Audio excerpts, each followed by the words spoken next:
गुरुर्ब्रह्मा गुरुर्विष्णुर् गुरुर्ब्रह्मा गुरुर्विष्णुर् गुरुर्देवो महेश्वरः गुरुर्देवो महेश्वरः गुरुसाक्षात् परब्रह्म गुरुसाक्षात् परब्रह्म तस्मै श्री गुरवे नमः तस्मै श्री गुरवे नमः।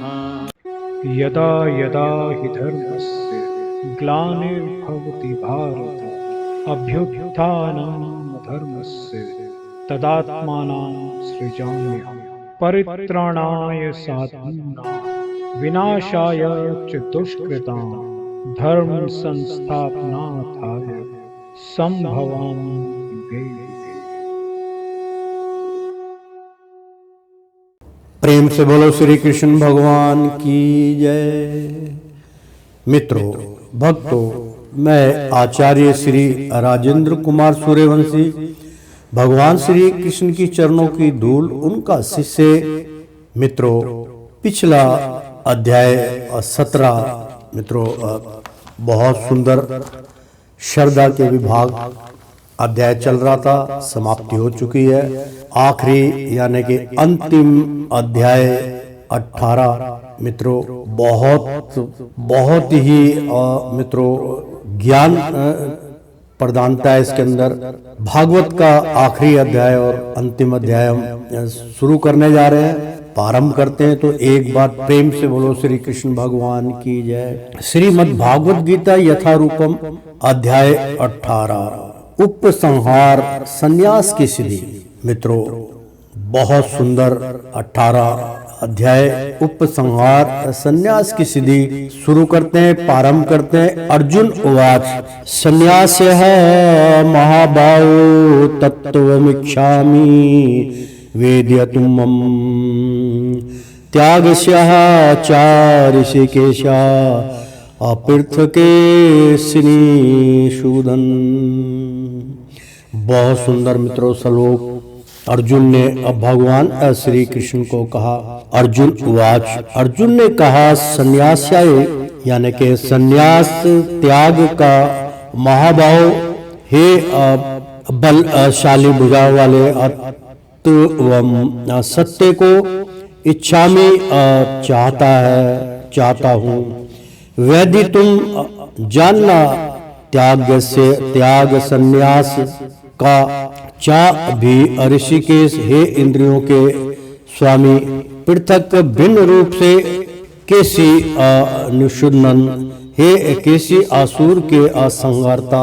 अनुवाद अर्जुन ने कहा, हे महाबाहु, मैं त्याग का उद्देश्य जानने का इच्छुक हूँ। और हे कैसव निषुदन हे ऋषिकेश, मैं त्याग में जीवन संन्यास आश्रम का भी उद्देश्य जानना चाहता हूँ। तात्पर्य वास्तव में भागवत गीता 17 अध्यायों में ही समाप्त हो जाती है। 18वां अध्याय तो पूर्ण चित्त विषयों का पूरक संक्षेप है। प्रत्येक अध्याय में भगवान बल देकर कहते हैं कि भगवान की सेवा ही जीवन का चरम लक्ष्य है। इसी विषय को इस 18वें अध्याय में ज्ञान के परम गुहा मार्ग के रूप में संक्षेप में बताया गया है। प्रथम 6 अध्यायों में भक्ति योग बल दिया गया है। योगी अनामाप्यः सर्वोषण, समस्त योगियों में से जो योगी अपने अंतर में सदैव मेरा चिंतन करता है वह सर्वश्रेष्ठ है। अगले 6 अध्यायों में शुद्ध भक्ति उसकी अप्राकृतिक तथा कार्यों का विवेचन है। इसके बाद के 6 अध्यायों में अज्ञान वैराग्य तथा प्राकृतिक के कार्यों और भक्ति का वर्णन है। निष्कर्ष रूप में यह कहा गया है कि सारे कार्यों को परमेश्वर से युक्त होना चाहिए। जो ओम तत्व सत्य शब्दों से प्रकट होता है और ये शब्द परम पुरुष विष्णु के सूचक है।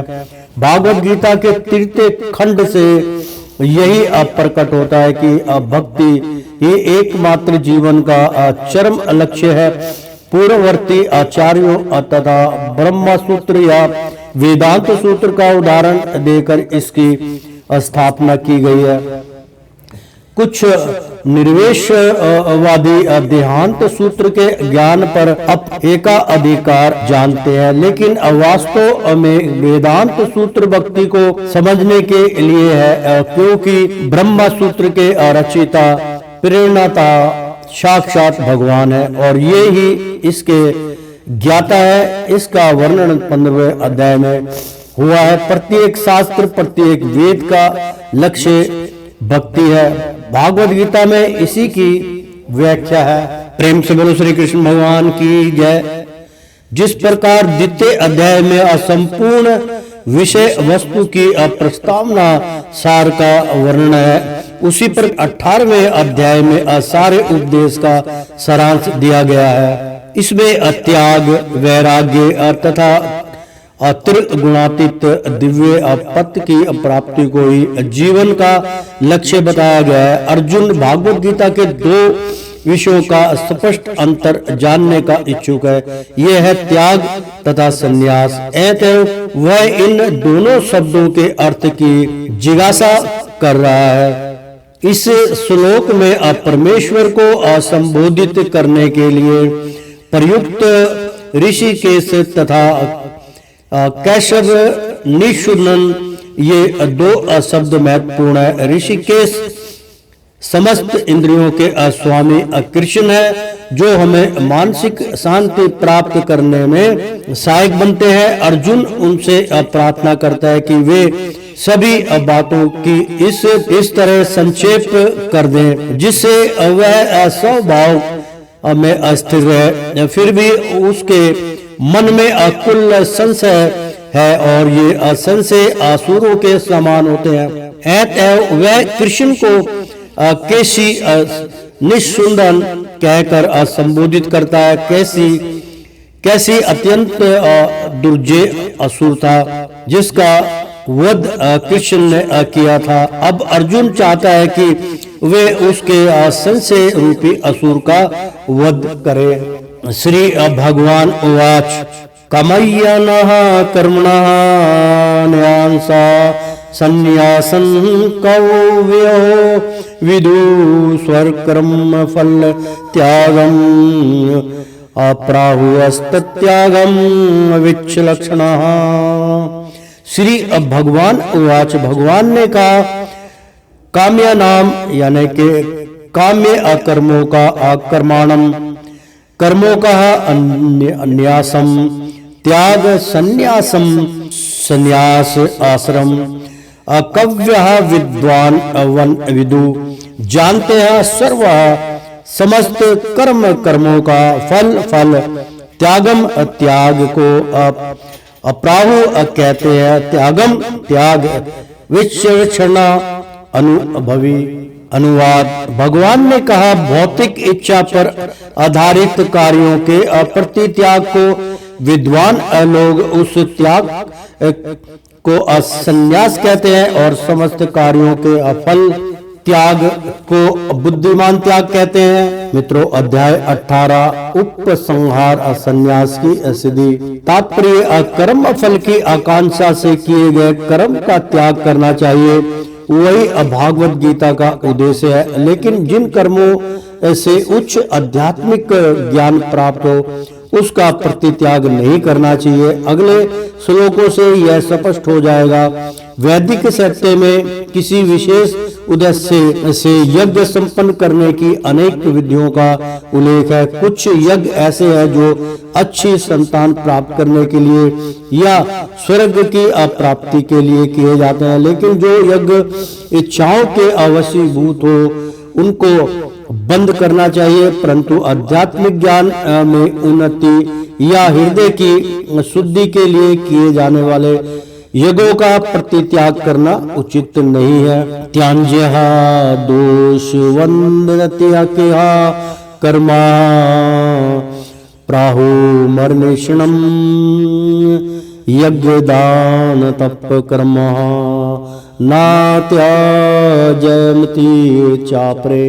त्याज्यहन अत्याज्य यानी कि अत्याजनीय, दोषवर्त दोष के असमान इति इस प्रकार एक समूह के अकर्म कर्म प्राहु कहते हैं मनीषण महान अचिंतक, यज्ञ यज्ञ दान दान तप तथा तपस्या का कर्म कार्य ना कभी नहीं त्याज्यम त्यागने चाहिए इति इस प्रकार चा तथा अपरे अन्य अनुवाद। कुछ विद्वान घोषित करते हैं कि समस्त प्रकार के असकाम कर्मों को दोषपूर्ण समझकर त्याग देना चाहिए, किंतु अन्य विद्वान मानते हैं कि यज्ञ दान तथा तपस्या के कर्मों को कभी नहीं त्यागना चाहिए।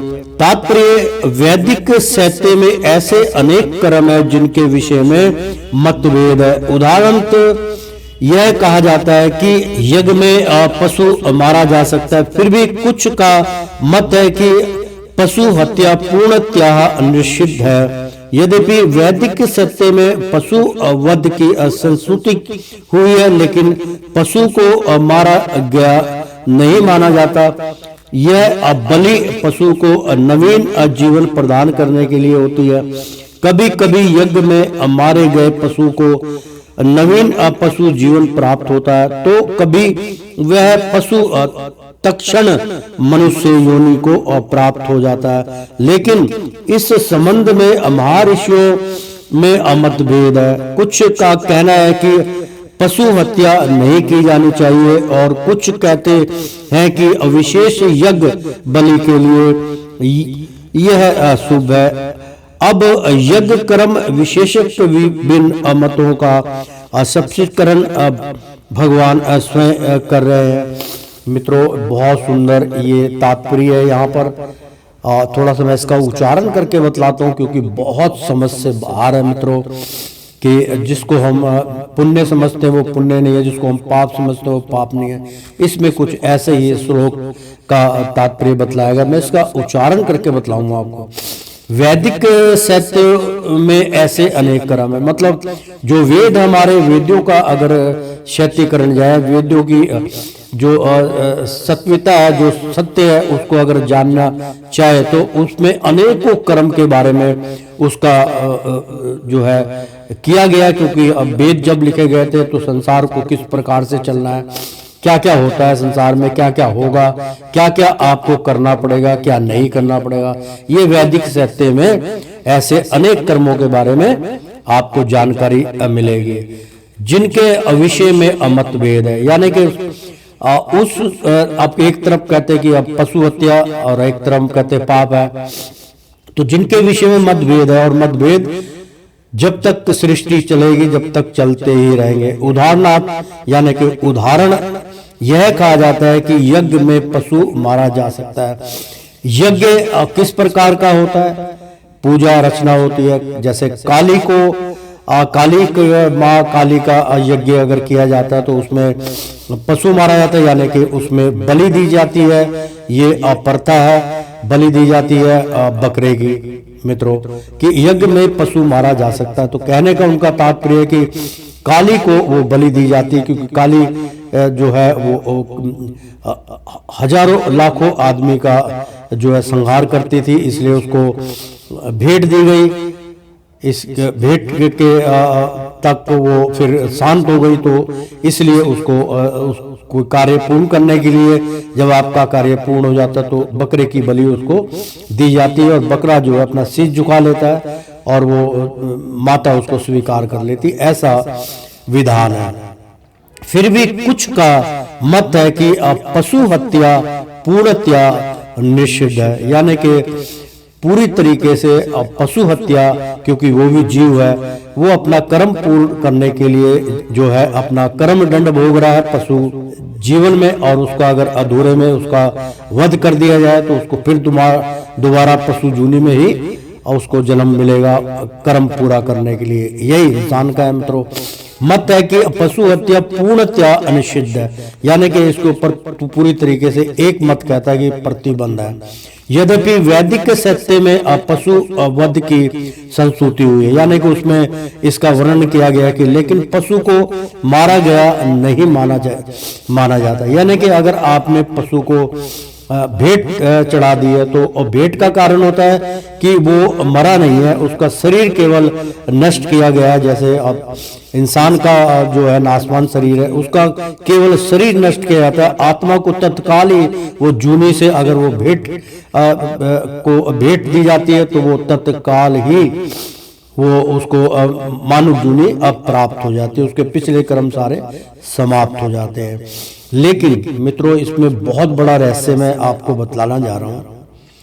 अगर कोई आदमी इस रहस्य को समझ लेगा, जान लेगा, तो वो वास्तव में कहेगा कि वाकई मतलब ज्ञान गुरु के प्रति ही प्राप्त होता है। मित्रों, मैं थोड़ा सा आगे चल के बात करूं, क्योंकि तीनों गुणों को लांघने के बाद ही ये सब जो है गुहा रहस्य प्राप्त होता है। मित्रों, इसमें मैं आपका भ्रम निकालना चाहता हूँ कि लेकिन पशु को मारा गया नहीं माना जाता। लेकिन मित्रों, क्या होता है, जिस पशु की भेंट दी जाती है, चाहे वो बकरा हो चाहे वो भैंसा हो, वो बलि में जो है वो दी जाती है। बलि के भी कुछ होते हैं, भेड़ की बलि दी जाती है, बकरे की बलि दी जाती है, भैंसे की बलि दी जाती है, अन्यथा गौ की बलि नहीं दी जाती।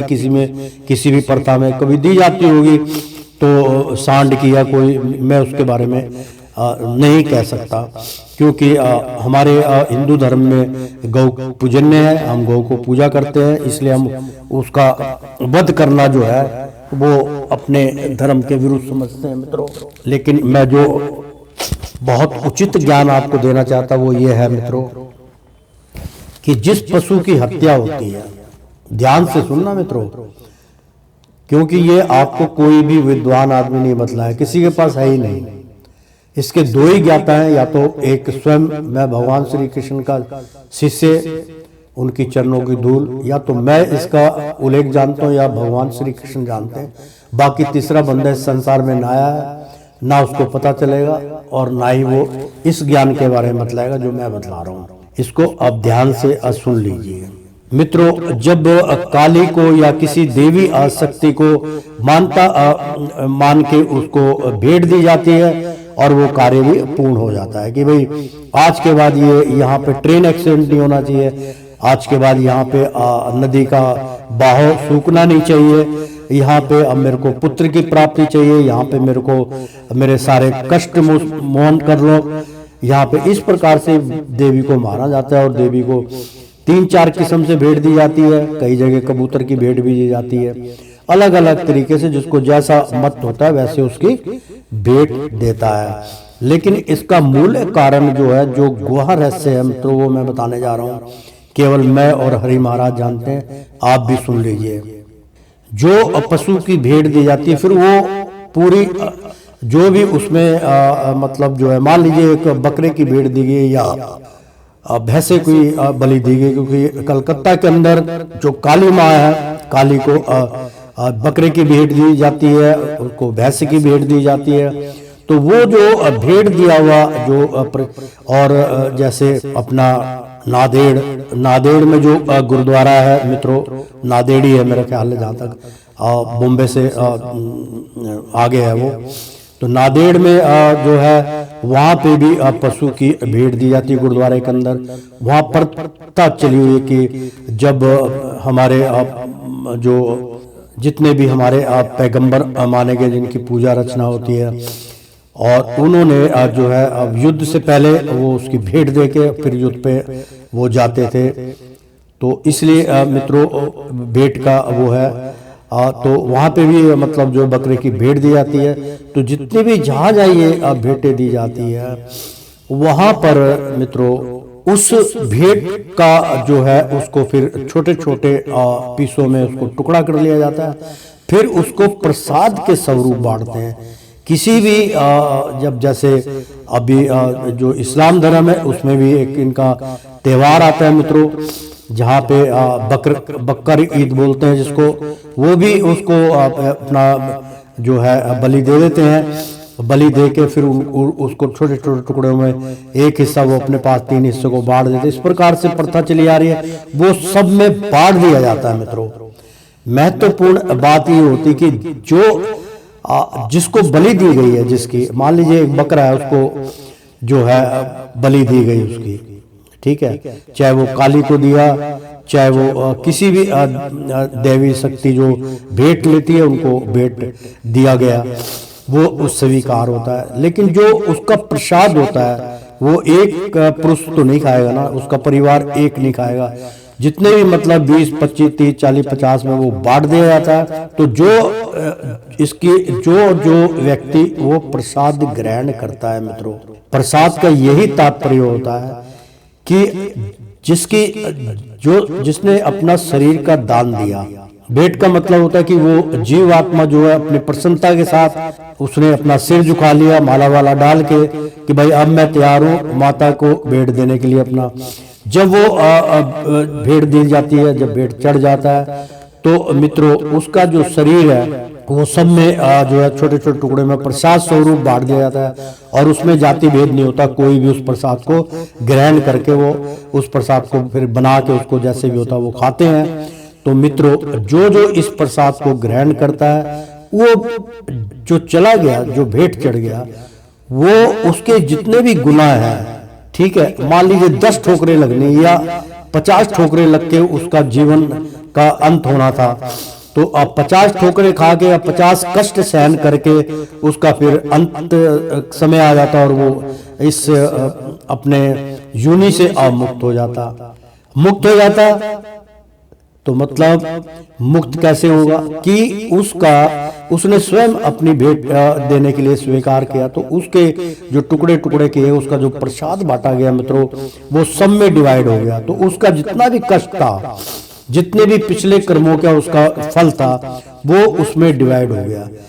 मान लीजिए 100 कर्म रह गए थे उसके, तो 100 आदमियों ने उस प्रसाद को ग्रहण किया, तो वो सिर्फ एक ही रह गया, वो तो ना के बराबर है, मिथ्या चला गया, और उसको मानुक जूनी प्राप्त हुई। मित्रों ये बहुत बड़ा रहस्य था, मैंने जो आपको बतलाया, तो आगे इसका उच्चारण करके बतलाते हैं आपको, क्योंकि हर धर्म में कहीं ना कहीं मित्रों ये सब कुछ प्रस्तुति है।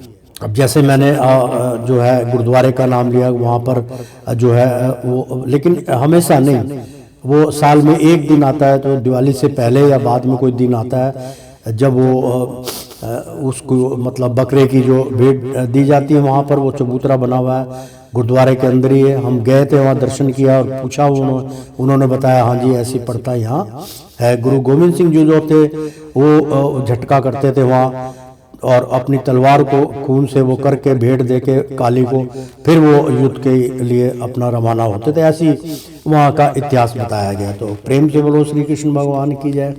माना जाता है वह बलि पशु को नवीन जीवन प्रदान करने के लिए होती है। मित्रों जैसा कि मैंने अभी आपको उच्चारण करके बतलाया, उसका यहाँ पर जो है उसका फल कर्म सामने आ रहा है कि यह बलि जो है पशु को नवीन जीवन प्रदान करने के लिए होती है, उसको नया जीवन प्राप्त हो जाता है। कभी कभी यज्ञ में मारे गए पशु को नवीन पशु जीवन प्राप्त होता है, यानी कि कभी कभी जो मारा जाता है उसको तुरंत ही पशु जीव को पशु जीवन उसका प्राप्त होता है। यानी कि माफ कीजिएगा, मैं थोड़ा सा उधर चला गया था। कभी कभी यज्ञ में मारे गए पशु को, क्योंकि पूजा पाठ करने के बाद ही फिर उसको भेंट दी जाती है, उसको मनाया जाता है, तो वो देवी आ जाती हैं, फिर उसको भेंट स्वीकार हो जाती है। तो मारे गए पशु को नवीन पशु जीवन प्राप्त होता है, यानी कि उसका जो कुछ कर्म रह जाते हैं वो पशु दोबारा से फिर पशु जीवन उसको प्राप्त हो जाता है। कोई कर्म बहुत जघन्य कर्म रह जाता तो उसको दोबारा फिर पशु योनि में जाना पड़ता है। तो कभी वह पशु तत्क्षण यानी कि बहुत कम समय में मनुष्य योनि को प्राप्त हो जाता है। उसी क्षण जैसे आत्मा वहां से निकली वो मानव योनि के अंदर दूसरी आत्मा को प्राप्त हो जाता है। मित्रों तो योनि को प्राप्त हो जाता है। लेकिन इस संबंध में महर्षियों में मतभेद है। कुछ का कहना है कि पशु हत्या नहीं की जानी चाहिए और कुछ कहते हैं कि विशेष यज्ञ बलि के लिए वह शुभ है। अब यज्ञ कर्म विषयक विभिन्न मतों का स्पष्टीकरण स्पष्ट हो जाता है कि भगवान स्वयं कर रहे हैं। कहते हैं कि भाई भगवान की इच्छा से ही सब कुछ हो रहा है, क्योंकि जीवन और मृत्यु भगवान के हाथ में है। लेकिन पुण्य और पाप को आपको समझ लेना चाहिए, क्या पुण्य और क्या पाप है। तो मित्रों, श्रीमद् भागवत गीता यथारूपम अध्याय 18 और अंतिम अध्याय का यहाँ पे विवरण चल रहा है। मित्रों, बहुत सुंदर उपसंहार संन्यास की विधि।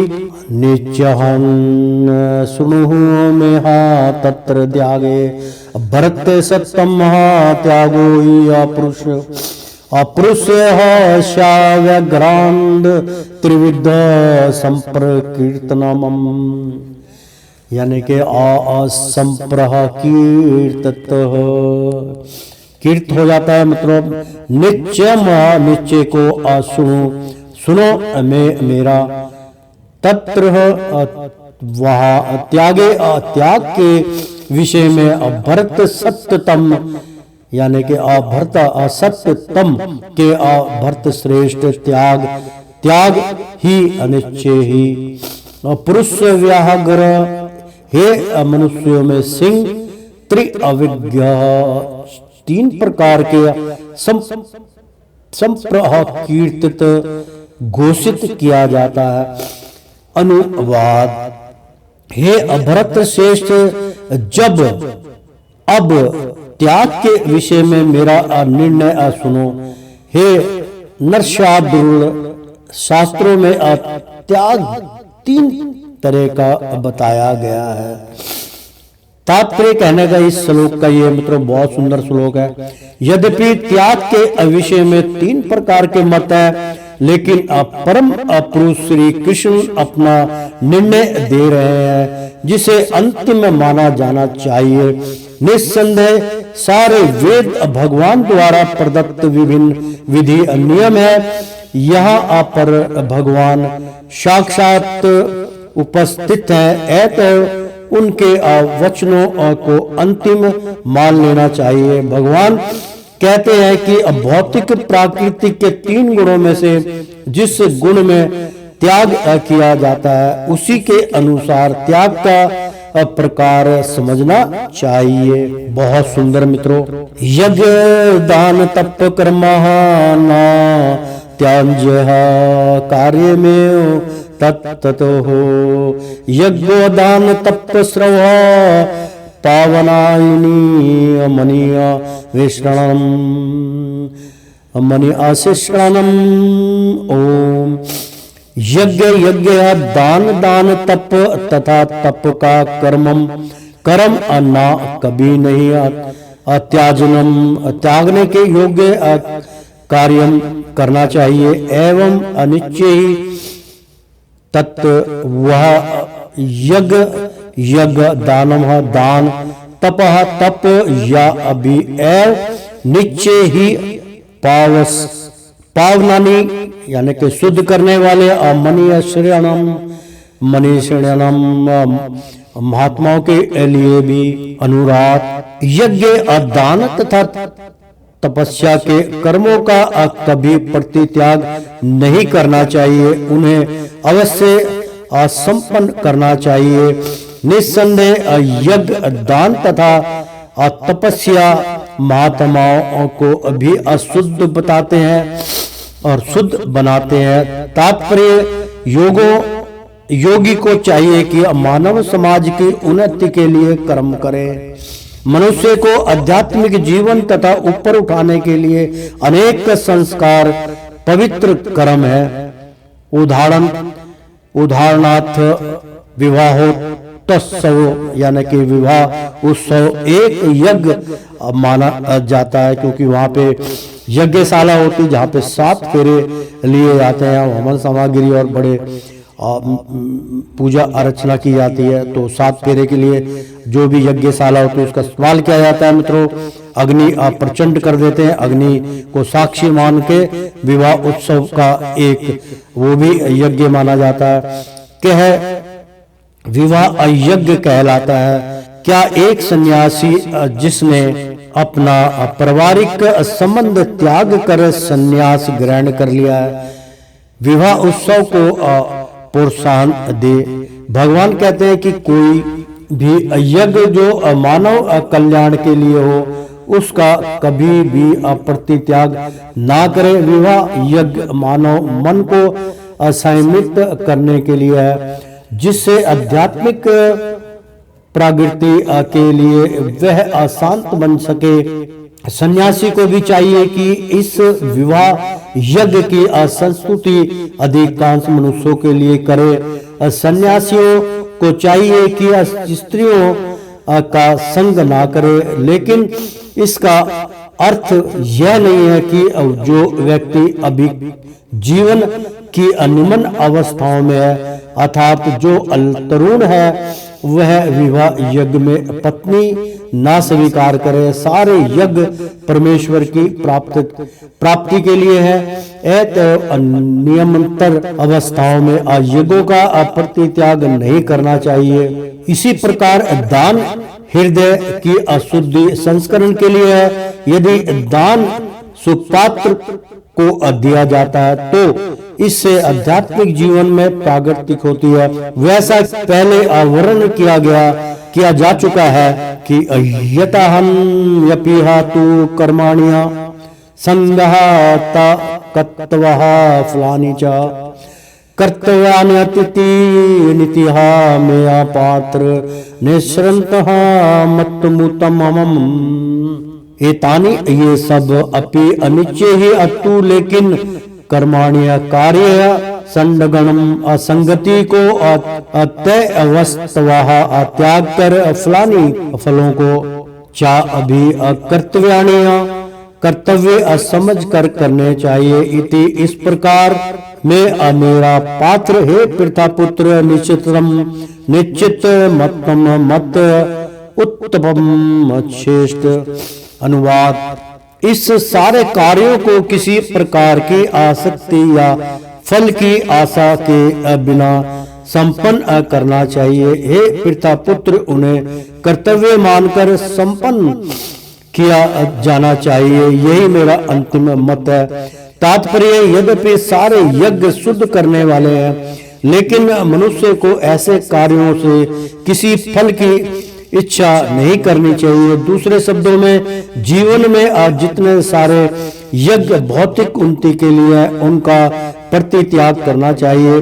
लेकिन जिन यज्ञों से मनुष्य का अस्तित्व शुद्ध हो और जो आध्यात्मिक स्तर तक उठाने वाले हो, उनको कभी बंद नहीं करना चाहिए। जिस किसी वस्तु से कृष्ण भावना अमृत तक पहुंचा जा सके, उसको प्रोत्साहन देना चाहिए। श्रीमद् भागवत में भी यह कहा गया है कि जिस कार्य से भागवत भक्ति का लाभ हो, उसे स्वीकार करना चाहिए। यही धर्म की सर्वोच्च कसौटी है। भागवत भक्त को ऐसे किसी भी कर्म, यज्ञ या दान को अस्वीकार करना चाहिए जो भागवत भक्ति करने में असहायक हो।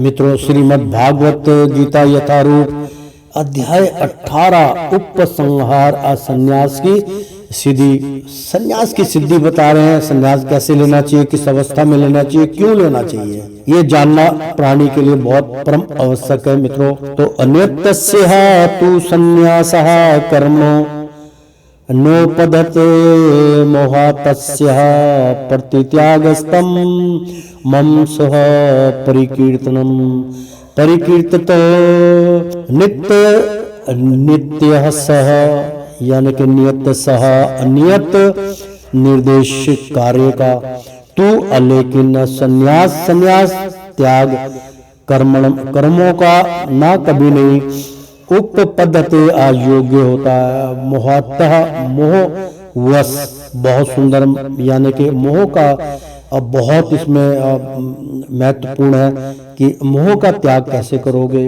मित्रों।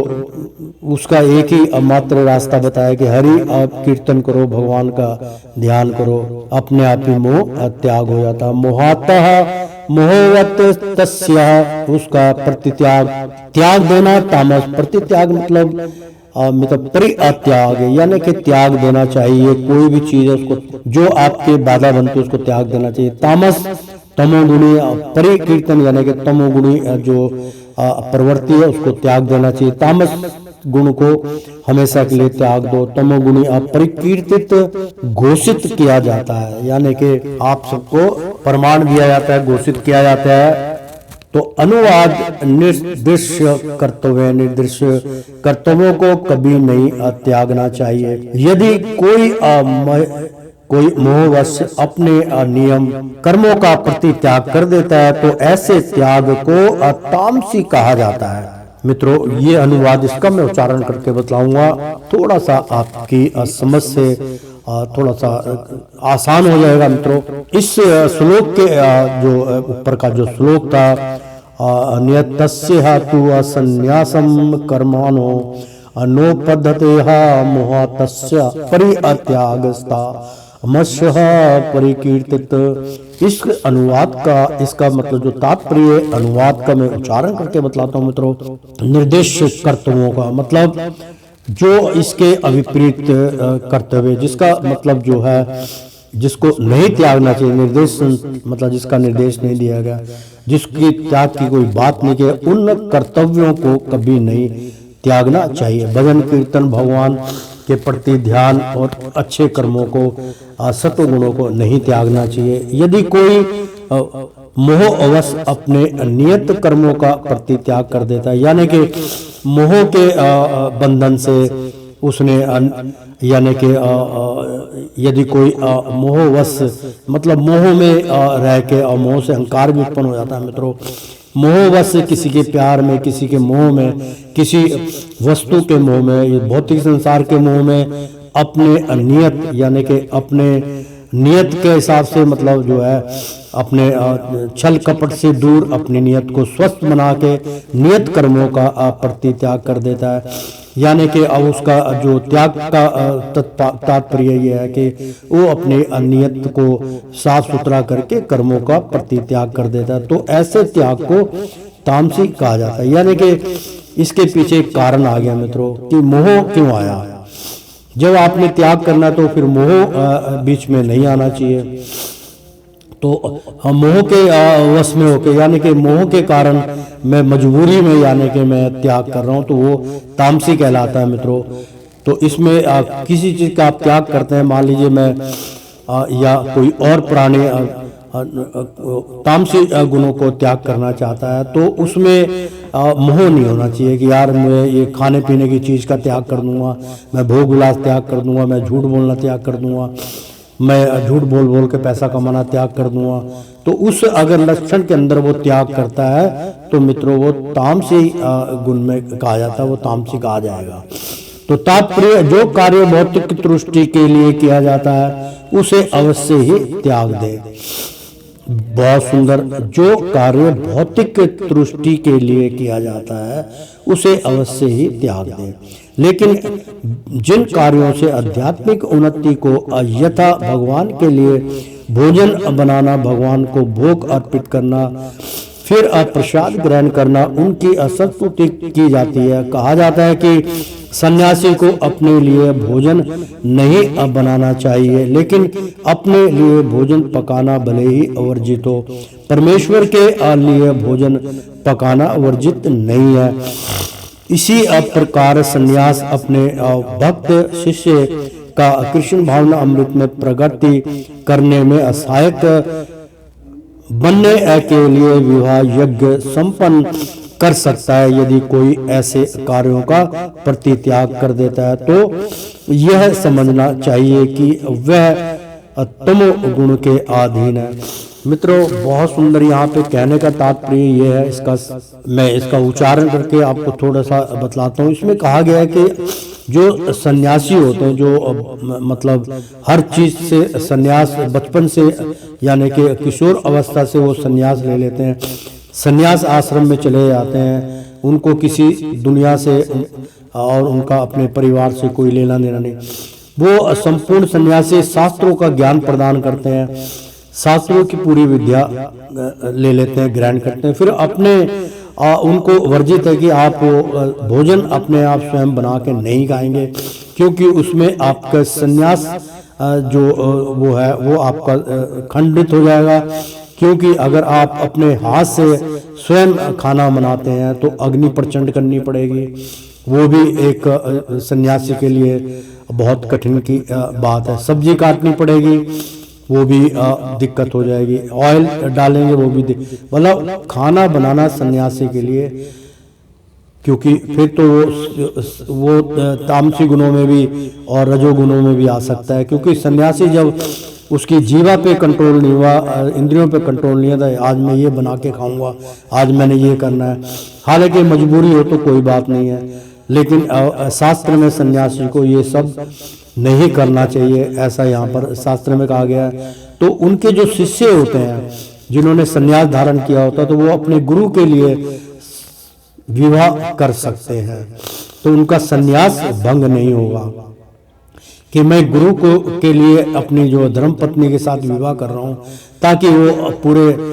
जो हमारे सन्यासी लोग हैं उनका भोजन तैयार करके सबका जीवन सफल कर देगी, तो उसको उनका अनेकों प्रकार से फल प्राप्त होगा। ऐसा यहाँ विधान का विवाद यहाँ पे लिखा है ना, सहायक बनने के लिए, यानी कि कृष्ण भावना अमृत में प्राकृतिक करने में सहायक बनने के लिए, यानी कि भगवान की सेवा करने के लिए उसके सहायक बने तो विवाह यज्ञ संपन्न कर सकता है, यानी कि वो विवाह यज्ञ कर सकता है, तो प्रतित्याग कर देता है, तो यह समझना चाहिए कि वह तमोगुण के अधीन है।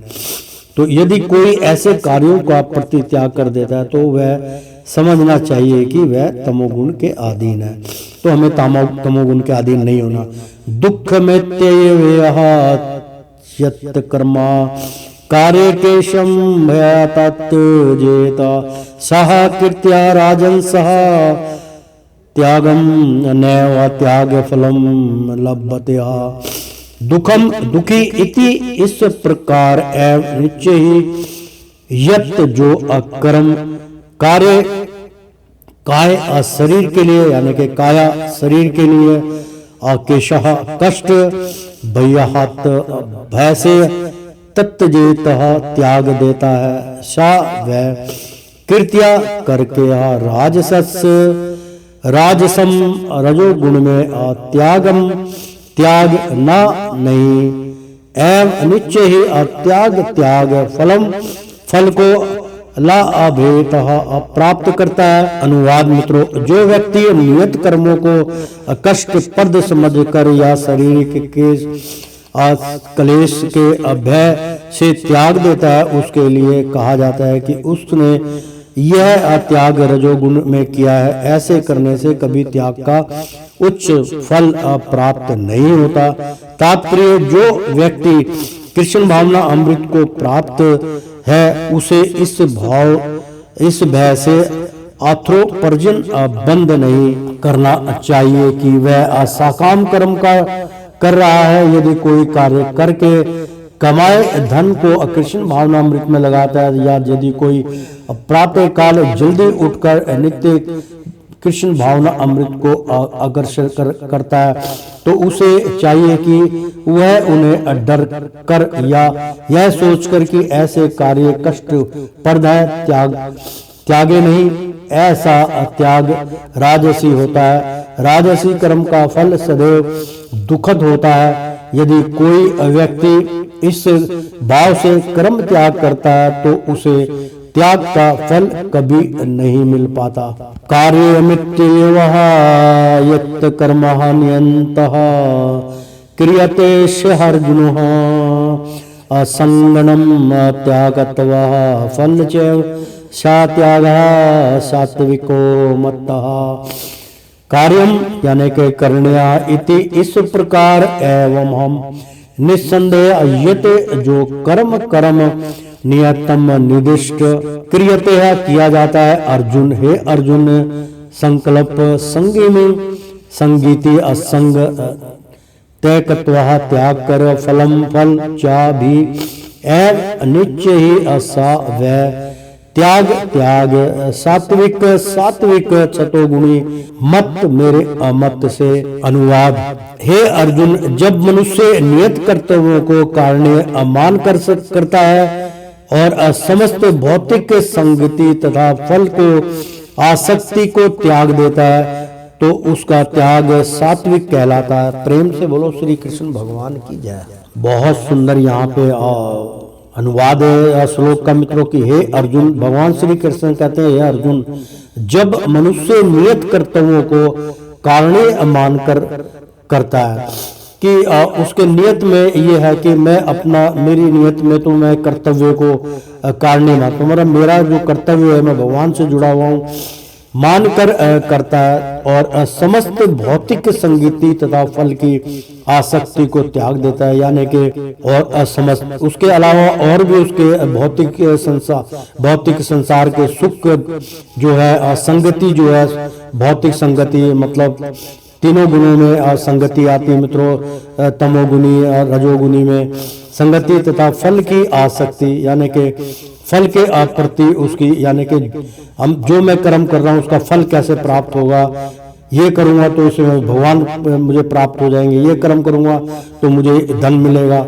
तो ऐसी भौतिक संगति तथा फल की आसक्ति को त्याग देता है। इन सब चीजों को अगर त्याग देता है तो उसका त्याग सात्विक कहलाता है मित्रों। सतोगुणी में वो सात्विक कहलाएगा, उसका फल उत्तम प्राप्त होगा। तात्पर्य नियत कर्म इसी मनोभाव से किया जाना चाहिए। मनुष्य को फल के प्रति अनासक्त होकर कर्म करना चाहिए, उसे कर्म के गुणों से विलग हो आना चाहिए। जो व्यक्ति कृष्ण भावना अमृत में रहकर कारखाने में कार्य करता है वह ना तो कारखाने के कार्य से अपने को जोड़ता है ना ही कारखाने के शर्मियों से, वह तो मात्र कृष्ण के लिए कार्य करता है और जब वह इसका फल कृष्ण को अर्पण कर देता है तो वह दिव्य अस्त्र पर कार्य करता है। नहा देशं कुंसल करम कुशलहा नानु सज्जते त्यागी सत्व सह माविष्टो मेधाविया छिन्न संशय ना नहीं द्वेषु घृणा करता है, द्वेष यानी कि द्वेषी घृणा करता है अकुशलम अशुभ कर्म कर्म कुशलया शुभ में अन्ना नहीं तो अनुसजते आसक्त होता है। त्यागी त्यागी सत्व सतोगुणी में असवाविष्ट लीन मेधावी बुद्धिमान छिन्नम काट कर संशय समस्त संशय या संदेह। अनुवाद सतो गुण में स्थित बुद्धिमान त्यागी जो ना तो अशुभ कार्य से घृणा करता है ना अशुभ कार्य से अलिप्त होता है, कर्म के विषय में कोई संशय नहीं है। बहुत सुंदर यहाँ पर व्याख्यान चल रहा है मित्रों कि कर्म के विषय में कोई असंशय नहीं रखता। श्रीमद् भागवत गीता यथारूपम अध्याय 18 मित्रों उपसंहार संन्यास की असिद्धि। यहाँ पे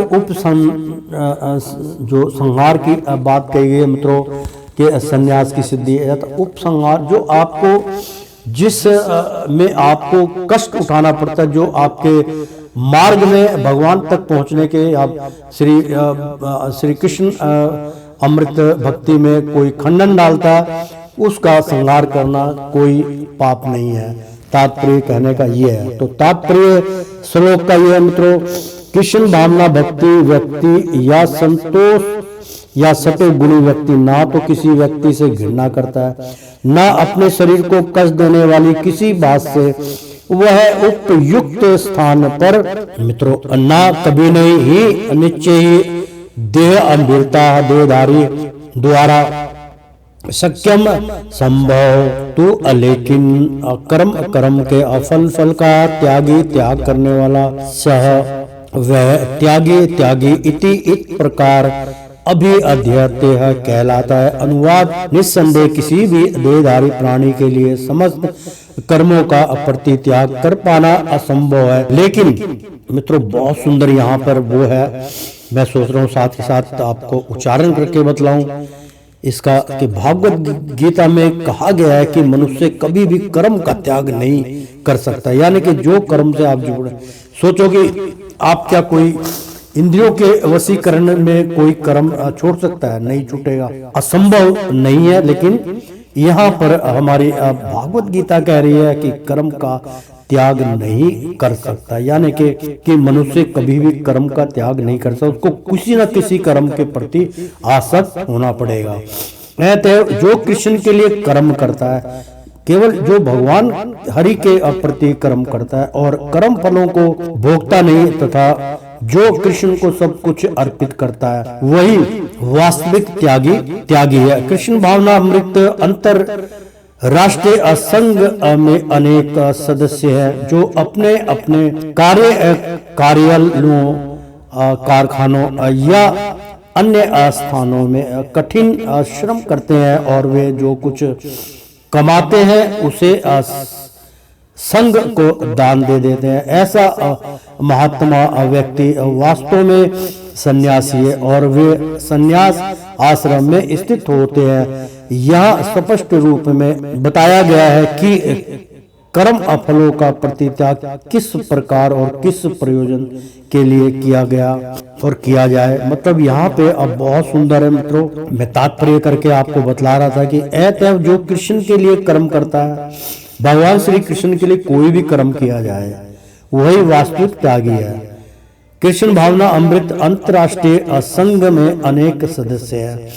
मतलब अंतरराष्ट्रीय संघ जो बने हुए हैं, यानी कि जो जितने भी भगवान श्री कृष्ण के मंदिर हैं, जैसे इस्कॉन टेम्पल है, मंदिर है, जो ये अंतरराष्ट्रीय संघ है। यानी कि अंतरराष्ट्रीय लेवल पे इसका जो है हर देश में भगवान श्री कृष्ण का मंदिर की स्थापना है, मंदिर पाया जाता है। भारत में भी हर प्रांत में जो है इस्कॉन टेम्पल है।